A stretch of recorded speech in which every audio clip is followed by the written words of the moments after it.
માર્ચનું પહેલું અઠવાડિયું કે જ્યારે ઈરાને હોર્મુઝની સામુદ્રધુનીને બંધ કરી દીધી, જેના કારણે સાઉથ એશિયાના સૌથી મોટા અર્થતંત્ર જેમ કે જાપાન, ચાઇના અને ભારત સમક્ષ ઉર્જા સંકટ પેદા થઈ ગયું, તો બીજી તરફ ખાડી દેશો જેવા કે સાઉદી અરેબિયા, કતાર, કુવૈત, બહેરીન અને યુએઈ પણ તેમની પાસે પૂરતી સંગ્રહની કેપેસિટી ન હોવાથી તેમણે ઓઇલ અને ગેસનું ઉત્પાદન બંધ કરી દેવું પડ્યું છે. તો હવે આ ખાડી દેશોમાં ખાસ કરીને સાઉદી અરેબિયા તેમના ત્યાં જે જૂની પાઇપલાઇન આવેલી છે કે જે સ્ટ્રેટ ઓફ હોર્મુઝને બાયપાસ કરી શકે છે તેનો ઉપયોગ કરવાનું તે વિચાર કરી રહ્યું છે. તો આવો જાણીએ સમાચાર વિસ્તારથી. નમસ્કાર, જમાવટ સાથે હું છું પાર્થ.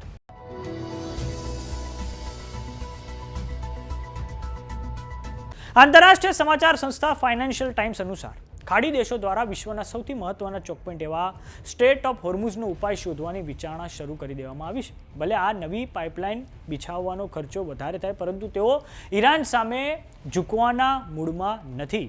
આ ઉપરાંત અરેબિયન પેનિન્સ્યુલા એટલે કે અરેબિયન દ્વીપકલ્પમાં જેટલી પણ જૂની પાઇપલાઇન છે તેનો ઉપયોગ કરવા માટે હવે ખાડી દેશો અને તેમાં પણ સાઉદી અરેબિયા વિચાર કરી રહ્યા છે. તો દર્શક મિત્રો, આપણે સૌપ્રથમ નકશાની મદદથી સમજીએ. તો આ પશ્ચિમ એશિયાનો મેપ છે. પશ્ચિમ એશિયામાં એક તરફ આવેલું છે ઈરાન અને નીચે અહીંયા આવેલું છે પર્શિયન ગલ્ફ અને આ પછી આવેલું છે આ અરેબિયન પેનિન્સ્યુલા. પેનિન્સ્યુલાનું શુદ્ધ ગુજરાતી થાય છે દ્વીપકલ્પ. દ્વીપકલ્પ એક એવો પ્રદેશ કે જેની ત્રણેય બાજુએ સમુદ્ર આવેલો હોય. હવે આપણે નજર કરીએ સ્ટ્રેટ ઓફ હોર્મુઝ પર. તો આ રહ્યું સ્ટ્રેટ ઓફ હોર્મુઝ કે જે પર્શિયન ગલ્ફ અને ગલ્ફ ઓફ ઓમાનને જોડે છે. આ સ્ટ્રેટ ઓફ હોર્મુઝ એ સૌથી મહત્વનું ચોક પોઈન્ટ છે એશિયામાં, કેમ કે ત્યાંથી 20% જેટલું વિશ્વનું ક્રૂડ ઓઇલ છે તે અહીંથી પસાર થતું હતું. વાત કરીએ સાઉદી અરેબિયાની, તો સાઉદી અરેબિયા તેની પોતાની જે પાઇપલાઇન છે ઈસ્ટ વેસ્ટ પાઇપલાઇન હવે તેનો લાભ ઉઠાવવા માંગે છે, જેના થકી તેના ક્રૂડ ઓઇલને આ પર્શિયન ગલ્ફમાં ના જવું પડે અને ઈસ્ટ વેસ્ટ પાઇપલાઇન થકી ઓઇલ સીધું જ સુએઝ કેનાલ થકી યુરોપ પહોંચી શકે અને સાથે જ બાબ અલ મંદેબ થકી એશિયામાં પણ પહોંચી શકે. તો આ માટે આપણે નકશા પર નજર કરીએ. તો આ રહ્યું સાઉદી અરેબિયા. આપને જણાવી દઈએ કે સાઉદી અરેબિયા ખાડી દેશોમાં વિસ્તારની દ્રષ્ટિએ સૌથી મોટો દેશ છે. સાઉદી અરેબિયામાં આ રહી ઈસ્ટ વેસ્ટ પાઇપલાઇન જે 1200 કિલોમીટર લાંબી છે. એક તરફ પર્શિયન ગલ્ફમાં એનું એક પોર્ટ પડે છે અપકેકથી લઈને રાતા સમુદ્રમાં જે પોર્ટ પડે છે તેનું નામ છે યાન્બુ. આમ યાન્બુ પોર્ટ થકી તે બાબ અલ મંદેબ થઈને એશિયામાં ક્રૂડ ઓઇલનો જથ્થો પહોંચાડવા માંગે છે અને ઉપર સુએઝ કેનાલ થઈને યુરોપમાં પણ તે ક્રૂડ ઓઇલનો જથ્થો પહોંચાડવા માંગે છે. આપને જણાવી દઈએ કે આ ઈસ્ટ વેસ્ટ ક્રૂડ ઓઇલની જે પાઇપલાઇન છે તેની લંબાઈ 1200 કિલોમીટર છે. ઈરાન ઇરાક યુદ્ધ વખતે સાઉદી અરેબિયા દ્વારા 1980ના દાયકામાં તેને બનાવવામાં આવી હતી અને ઈસ્ટ વેસ્ટ પાઇપલાઇનની વાત કરીએ તો તે દિવસનું 7 મિલિયન બેરલ પર ડે જેટલું ઓઇલ લઈ જવાની તેની ક્ષમતા છે. આંતરરાષ્ટ્રીય અખબાર ફાઇનાન્શિયલ ટાઈમ્સ અનુસાર સાઉદી અરેબિયા આ પાઇપલાઇનનો ઉપયોગ કરીને 10.2 મિલિયન બેરલ પર ડે જેટલા ઓઇલનું વહન કરવા માંગે છે. માટે આ જે એક્ઝિસ્ટિંગ એટલે કે જે વર્તમાન આ પાઇપલાઇન છે તેની ક્ષમતામાં તે વધારો કરવા માંગે છે.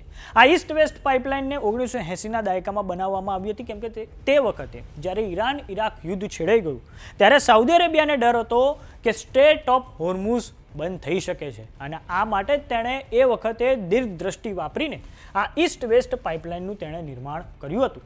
જોકે સાઉદી અરેબિયાની ચેલેન્જ એ છે કે એનો પશ્ચિમ ભાગ છે ત્યાં હિજાઝ પર્વતમાળા આવેલી છે અને એના હિજાઝ પર્વતમાળાના બેસાલ્ટ રોકમાં ફરી એકવાર નવી પાઇપલાઇન બિછાવવી એ સાઉદી અરેબિયા માટે ખૂબ ખર્ચાળ છે. હવે દર્શક મિત્રો, વાત કરીએ યુનાઇટેડ આરબ અમીરાત એટલે કે યુએઈમાં આવેલી સૌથી મહત્વની પાઇપલાઇન એટલે કે હિપ્સાન ફુજૈરા પાઇપલાઇનની. આપણે નકશાની મદદથી સમજીએ તો ખાડી દેશોમાં સાઉદી અરેબિયા પછીનો સૌથી મહત્વનો દેશ છે યુએઈ.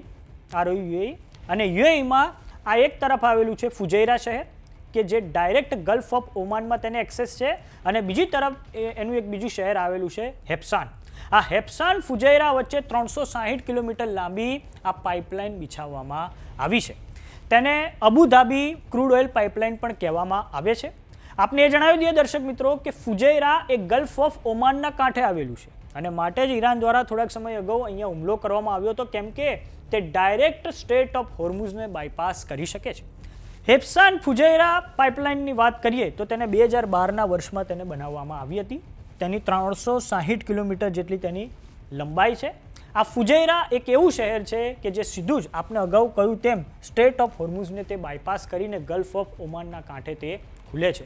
અને ભવિષ્યમાં સાઉદી અરેબિયા તે પોતાની ઈસ્ટ વેસ્ટ જે પાઇપલાઇન આવેલી છે તેને સીધી જ કનેક્ટિવિટી આ હેબ્ઝાન ફુજૈરા પાઇપલાઇન સાથે પણ આપવા માગે છે. તે તેની સાથે પણ જોડી શકે છે. આ ઉપરાંત તે રાતા સમુદ્રના કાંઠે પણ સાઉદી અરેબિયા ઘણા બધા ટર્મિનલ એટલે કે બંદર પણ ડેવલપ કરી શકે છે. આપને જણાવી દઈએ કે હાલમાં સાઉદી અરેબિયાની બીજી ચેલેન્જ એ છે કે યાનબુ જે પોર્ટ આવેલો છે ત્યાં તેનું જે ઇન્ફ્રાસ્ટ્રક્ચર છે તે એટલી ક્ષમતાવાળું નથી કે હાલમાં તે આ પર્શિયન ગલ્ફનો બધો જ ભાર આ યાનબુ પોર્ટ પર મોકલી શકાય. અને આપને એ પણ જણાવી દઈએ કે સાઉદી અરેબિયાના જે ક્રાઉન પ્રિન્સ છે મોહમ્મદ બિન સલમાન એ રાતા સમુદ્રના કાંઠે એક નિયમ શહેર વસાવી રહ્યા છે. તે પણ આ ભવિષ્યમાં આ જે યોજના છે તેનો ખૂબ મહત્વનો ભાગ બની શકે છે. તો સાઉદી અરેબિયાની આ પાઇપલાઇનને લઈને આપનું શું માનવું છે અમને કોમેન્ટ બોક્સમાં લખીને જરૂર જણાવો. જો તમે અમને યુટ્યુબ પર જોઈ રહ્યા તો સબસ્ક્રાઇબ કરો. જો તમે અમને ફેસબુક પર જોઈ રહ્યા તો ફોલો કરો. સાથે જ અમારી વોટ્સઅપ ચેનલ આવી ગઈ છે, જોઈન કરવાનું ના ભૂલતા. નમસ્કાર.